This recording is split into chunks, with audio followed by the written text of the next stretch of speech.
Good afternoon, or good morning, or good evening. This front page here can be shown a little graph about slavery and the African continent. The African continent, as you can see, is quite a huge area.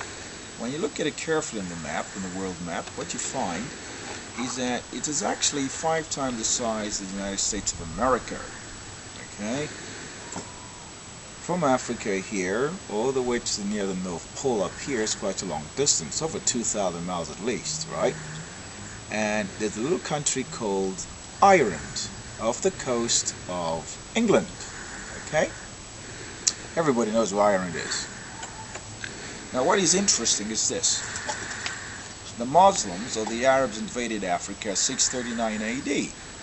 And they've been there now for over 1,600 odd years as colonialists, principally in Egypt and all over northern Africa. That's the first point. Question, why?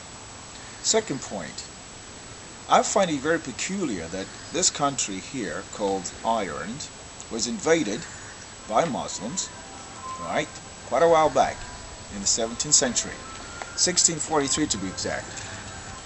And then another country right at the top of the globe, so hard to find, it's right there.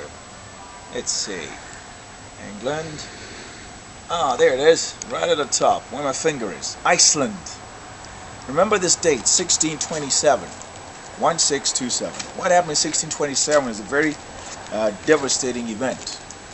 Iceland was also invaded by the Muslims, who had traveled all the way from northern Africa, Algeria, Morocco area, as pirates, traveled all the way up to here and invaded a sovereign state in 1627. Question, why? Iceland and Ireland have never been at war with any Arab Muslim states in the Middle East. Never. So the question is obviously is, why would they fight this country? Never been at war with them. The Irish never invaded any Arab Muslim territories for the last 5,000 years, whatever. Right? So why would they invade those two countries? Well, the clue is very simple. Muhammad, the chap from Arabia, allowed his armies to invade territories in Persia, in Israel, which is then occupied by the Byzantine Romans, and Persia, for example, today is Iran area, Iraq, right? And other parts of Africa from the north, going to places like Sudan, etc. So these territories were taken by the Arab bandits. And they've remained Islamic today because Islam is a political system masquerading as a religious system. And that is why you must ask yourself, why would Ireland be invaded? Why would Iceland be invaded? Two countries never been at war with any of these countries at all. You may talk about the United States of America and, like for example, 9/11. But again, you got a problem there.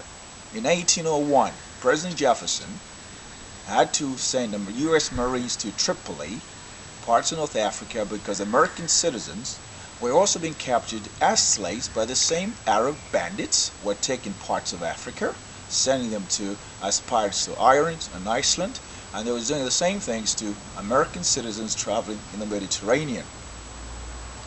And the United States federal government was actually spending over 25% of its American budget, actually sending money as ransom money to these pirates, Muslim pirates, okay?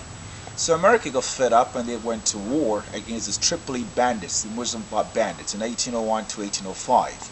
And that is why the United States Marine Corps has a hymn, battle hymn saying, "From the shores of Tripoli to Montezuma." You ever wondered why? That's exactly why. So 9/11 was not the first time the Muslims have actually targeted America, the Western world. The American war against terrorism started in 1801 against the Muslims because they started taking American people hostages. So the next time you ask yourself, why do we have a jihad by the Muslims against America, Britain, 7/7, etc., there you got the history right there. Okay? Thank you very much. Bye-bye.